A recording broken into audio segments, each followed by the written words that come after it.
In January of 2005, Margaret Spellings was confirmed as the 8th United States Secretary of Education.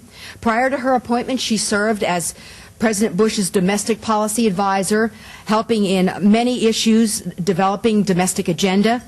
She worked in issues such as immigration, health care, education, including the landmark No Child Left Behind Act. Previously, she had advised Governor Bush in her home state of Texas in tremendous successful education reform. And she is, and I think most importantly as a mother, she is the mother of 2 school-aged children, and she is notably the first Secretary of Education that is the mother of 2 school-aged children. And without any more fanfare, so that she has the time on the podium, I would like to welcome and introduce the Honorable, ladies and gentlemen, Secretary Margaret Spellings.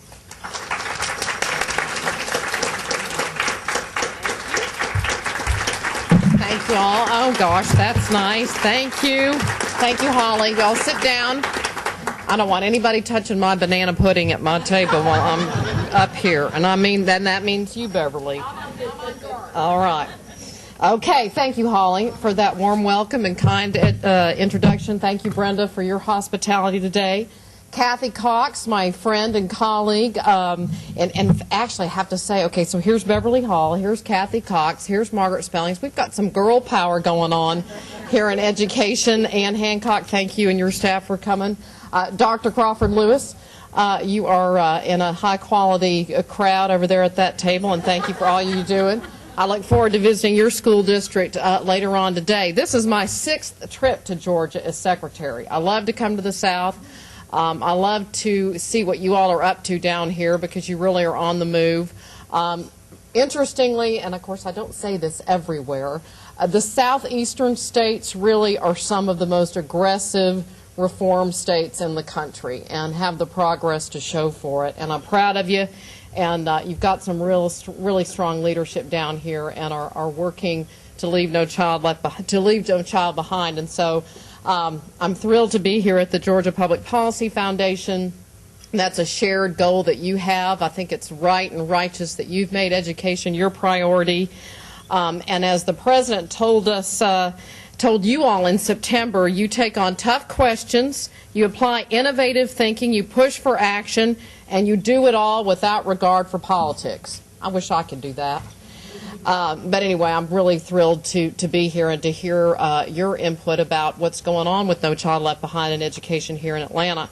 I very much appreciate the fact that you've made education a priority, and with your companies like IBM and Lockheed Martin, you know better than anyone that our schools have not really kept pace with the needs of this global marketplace and of your businesses. Across America and every country I've had the opportunity to visit as secretary, I hear this message from business leaders, from policymakers, and most especially from moms and dads. Just recently had the opportunity to meet in Washington with another one of your great thinkers, our mutual friend Newt Gingrich, who has been speaking out for years about the role that education must play if we are to confront issues like poverty, crime, unemployment. In fact, Governor Bush used to say the same thing. The best criminal justice program was a sound education system. The best juvenile justice reforms program was a strong education system. And especially in our cities, we know that education is the way forward, absolutely. We agree that keeping America competitive is the most important thing our nation has before it. Today, 90%, certainly in places like Georgia, where you have a sound economy and you want to grow it bigger, 90% of the fastest growing jobs require post-secondary education. This is in a day and time when we nationally get about half of our African American and Hispanic students out of high school on time. Let those two facts kind of sink in together. Half of our minority kids getting out of high school on time, 90% of the jobs requiring post-secondary education. So our work is very challenging. As you all know, this is not just an education issue. It's an economic development issue, a civic issue, a social issue, a national security issue. And it's everybody's issue, and that's why I was so pleased that last week the President spoke of education in the State of the Union, and we have, I think, some of the most important work before us as we head into reauthorizing No Child Left Behind. You all are already doing the things that are so important to improve our schools, like inventing and chartering new schools like Tech High Charter School based on a proven model that works, whose motto is no excuses, and I love that. I think we all have to adopt the attitude that every child is worthy and can get a high-quality education, and not only can they, but they must. In building that charter school there, you didn't look to precedent. You thought about the needs of those students, and you thought about the needs of your community, and that's why you all focus on those critical skills like math, science, technology, and leadership. It's your students there take courses at the college level as well as high school work, and they will be well served having had that kind of background. Tech High's principal, Elisa Falco, is here with us today. Where are you, Elisa? There you are. You're so young. When she first became a teacher, Elisa noticed that a lot of good ideas were stifled within the education bureaucracy. She says you'd be voting and voting and voting, she says, and totally losing sight of students. I hope I'm quoting you accurately. But now as a charter school principal, she has the freedom to devote time, to devote personnel and resources to meet the students' needs there at Tech High Charter. The approach absolutely is working. At her school, 9 out of 10 are African American, 3 out of 4 are from low-income families. At the start of the school year, only 10% of her 9th graders met minimum math standards. Less than a third met minimum reading standards. But today, the school ranks first in the Atlanta school system. So let's give Elisa a well-deserved round of applause. I really believe that with that kind of commitment and with help, with resources, with smart policy, every school in America can achieve similar results, whether it's a public school, a public charter school, or a more traditional public school. But to get there, we have to provide our parents, our teachers, our administrators the tools they need to be successful. And we must hold the system accountable for every child's achievement. That's why, when we passed No Child Left Behind 5 years ago, we committed to this great national goal of every single child on grade level by 2014. And it's a historic promise that we made, and we are well on the way. I know there's a dispute about this, but I want to tell you for sure that we have made more progress with our young readers, which have been the focus of this law, in the last 5 years than in the previous 28 years of our National Education Report Card. We had a trend line that looked like this, and then all of a sudden, when we started focusing on every single child, we started to turn that trend upward. All-time highs for our African American and Hispanic kids, and the achievement gap is finally beginning to close. Here in Georgia, more than 1,600 of your schools are meeting their annual progress goals. 85% of your schools, with more than 1 million students here in Georgia, reading and working on grade level. And that's not an accident, is it, Kathy? 100 of your schools came off the needs improvement list, which is the language that No Child Left Behind uses to describe schools who need improvement. The word failing, for the record, never appears in the statute. And this is a real credit to the hard work and to the leadership that Beverly Hall has exercised, that Kathy Cox and educators all over the state are working hard to get these kind of results. We are on the move. But as you know, and they know, there are a lot of myths and misconceptions about No Child Left Behind. We've heard it all before. Teaching to the test, narrowing the curriculum, the law is punitive, unfairly labeled schools as failing, and that the goal of 2014 achievement is simply impossible for our students. And I really reject that.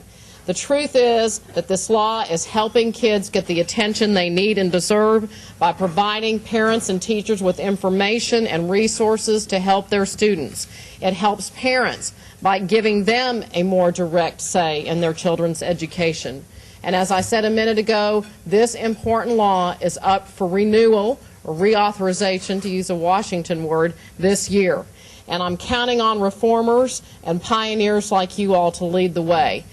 In my world, all roads lead to Georgia. Senator Johnny Isakson was in the House 5 years ago when this law was written, a tremendously smart and able person, a huge asset to your state, and he will be in the big fat middle of the reauthorization this year. Of course, Senator Chambliss is a stalwart, as are Tom Price, John Lewis, Hank Johnson, all of the folks in your congressional delegation. As the President said last week, our job with the reauthorization is to build on the success without watering down standards, without taking control from local communities, and without backsliding and calling it reform. So in practice, this means that we need to focus on 4 key areas as we improve the sound core principles of No Child Left Behind. First, we have to affirm and dedicate ourselves to the true and righteous principles of the initial authorization. Disaggregation of data so that we can focus on every student. Annual assessments, high standards, and this clarion call, this historic goal of achievement for all by 2014. Second, without violating any of those principles, we need to continue to implement this law in a common sense and flexible way, and we can improve on the law in our efforts to do that, because we've learned some things in the last 5 years. The conversation that we're having today is much more sophisticated because, by the way, we have more information about our system than it was 5 years ago. Third, as I mentioned before, we have to work with states and districts to continue to prepare our students for the global economy. No Child Left Behind is largely about our early grades, our young readers, and in this community and most urban centers, we simply have to think to the future about levels of rigor in our high schools, workforce preparedness, and college readiness. Finally, we must provide local leaders with more robust tools that can be brought to bear for school restructuring when that is needed, especially for our lowest performing schools. As Beverly Hall has said, and I couldn't agree with her more, everyone knows that the second half of the climb is the toughest. The next phase of our school reform agenda will be more challenging and will require agility, creative use of staff, resources, and the knowledge of how to conquer the rocky terrain of total district reform. And that is exactly what's before us. We know that nationally, between 1,700 and 1,800 of our schools, less than 2% of the more than 95,000 public schools in our country have failed to meet state progress goals for 5 or more years. In these situations, the President and I want to help superintendents like Beverly entice their most effective teachers to go into these schools. We need to provide more flexibility to target key resources like tutoring and funding to students who need these resources the most. We need to make it easier to reinvent schools as charters and empower states to use federal funds to replicate quality charter schools like Tech High. And for parents who are tired of waiting for more than 6 years for schools to improve, we'll provide free intensive tutoring or scholarships to transfer their children to better performing schools, whether they're traditional public schools, charters, or private schools. For proof that these methods work, we don't need to look any farther than Sequoia Middle School in Doraville, which I'll be visiting later on this afternoon. At that school, 95% of the students there come from low-income families, 74% of them born outside of the United States, in 28 different countries, where at home their families speak 22 different languages. Until last year, students at Sequoia failed to reach state learning standards for more than 5 years straight. As a result, No Child Left Behind called on them to make fundamental changes, and they did. Starting from scratch has not been easy, as you can imagine. But as I'm sure you know, with a strong leader like Tech High's Elisa Falco or Sequoia's Trenton Arnold, whom I can't wait to meet, it has yielded impressive results. With a new curriculum and many new teachers, Sequoia's students finally reached their goals last year. And the eyes of the nation are watching that they will do so again. But they need our support and they need our help. In the future, if you hear someone doubting the great goal of having children on grade level by 2014, I hope you'll point them to Tech High or to Sequoia Middle School or to any of the more than 60,000 schools across our country that are meeting the annual progress goals of No Child Left Behind. Now that we're shining a spotlight on their achievement, tens of millions of students nationwide are making tremendous gains. And every day, they're proving that if we raise the bar, if we raise our expectations, our students will rise to the challenge. Thank you very much. I'd be happy to answer some questions, and I appreciate again the warm welcome. Are you going to moderate?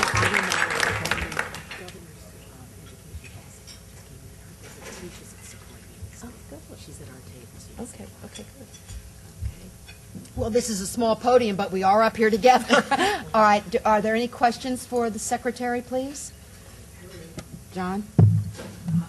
Thank you, Madam Secretary. I'm John Alman. I'm actually on a local school board here, the City School with Decatur. Great, good. Only 2,500 students to our college right next door. We have 50% that are African American, close to 30 that are free reduced lunch. We actually share aspiration. Every child in every grade will be at grade level by 2013. We actually have our strategic plan to show how we will get there by 2013. Outstanding. And all our principals and superintendent have all committed to ensure that we get there. One of the areas that we've been interested in, maybe I thought you could help us, and it's not happening in Georgia yet, but you see it in other states, is they lower the cut scores on the tests because of the flexibility a lot of No Child Left Behind. And then we get concerned about how we're really doing compared to national standards. One thing that we were interested in is could we maybe be a pilot, maybe know others out there that actually use the NAEP test instead of the state test. And we've got an option that we could select as a district that has NAEP, so we can really know how we're doing compared to the country and what the JAWS consider the blue chip test. So that would be my question: is how can we really incorporate NAEP into what we're doing rather than just use it as a state by state? Great question, and lots of policy implications with what you said. First of all, the phenomenon that you're talking about, where some people have reduced the passage rates and cut scores, lowered the standards, and so forth, has given rise around the country to this call for national standards. And I want you to know that the President and I do not support that. What we do support, however, is that we ought to tell everybody and report it to parents and to policymakers how states are doing with respect to the higher standard, the NAEP standard, the national education sample. And I think that I'm a firm believer that the first place you go with is information. Let's tell policymakers. I believe that the people in Georgia are people of goodwill and they're smart and they want to lead the nation. And that we ought to tell them how you're doing. I can't remember off the top of my head the relative worthiness of Georgia standards, but I do believe, as you said, that they're strong. And I think one of the things that states are doing and that the President has called for in these new policy proposals is in much better linkages between our K-12 system and our higher education system. There's virtually, in many places, no articulation. Literally states without any high school standards.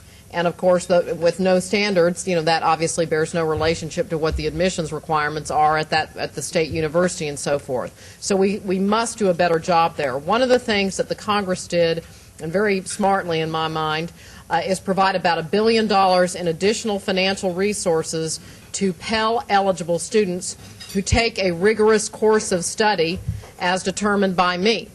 And that means they get up to $4,000 additional, literally nearly doubling the Pell Grant if they're ready and they're studying in the STEM fields. And that is building an appetite for this kind of sequential articulation that we absolutely have to have.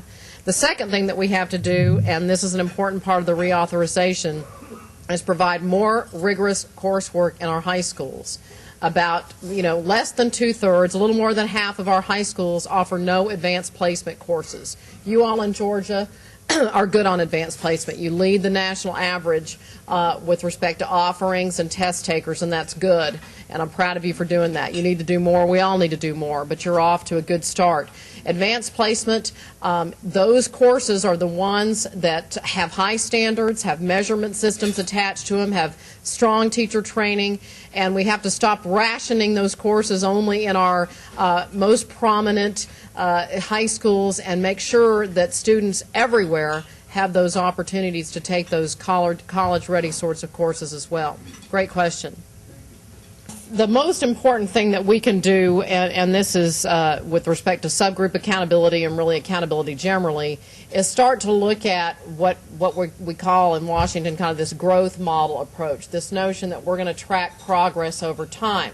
Now, that's a more sophisticated approach. I've given 5 states waivers to experiment with doing that 5 years ago without annual assessment would have been impossible. More than half of the states in our country had no annual assessment prior to No Child Left Behind, and if you don't have anything to chart growth on, you can't, give credit for progress over time.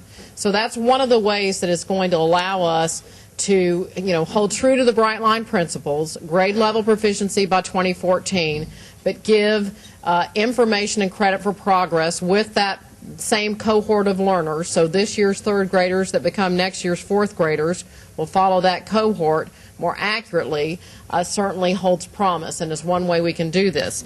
I will say that there's not, in my mind, a lot of appetite for retreating from the requirements that 95% of the student body participate in assessments. I think the Congress has been, which is required in the law, the Congress has been careful to try to tighten down on potential loopholes where schools would be incented, if you will, to keep particular children home to try to get achievement up on a particular school. So I think there's a happy balance there between the practical doability and getting credit and so forth, while continuing to make sure that as many children as possible are included in our accountability and measurement system.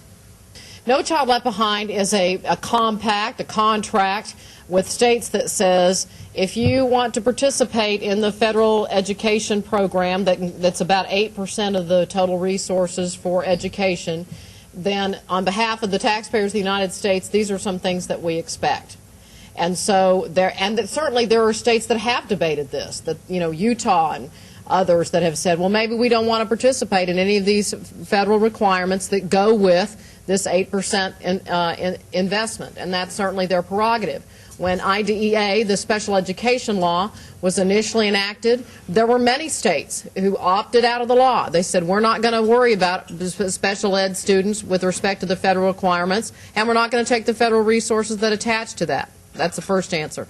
The second answer, I would say, is actually more practical, and that is that our nation's commitment for the last 40 years of the U.S. Department of Education and this law has been to our nation's neediest students, to poor students, to minority students, and to special education students. And in the last 40 years, those populations have become more critical, more prominent in our public education system.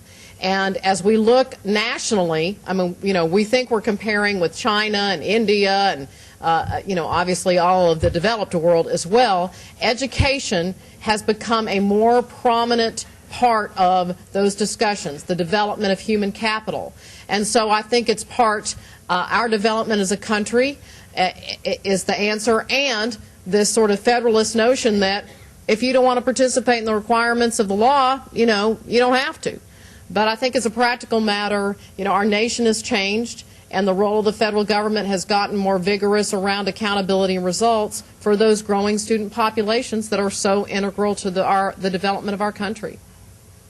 The end. Let's give her a big thank you from Georgia.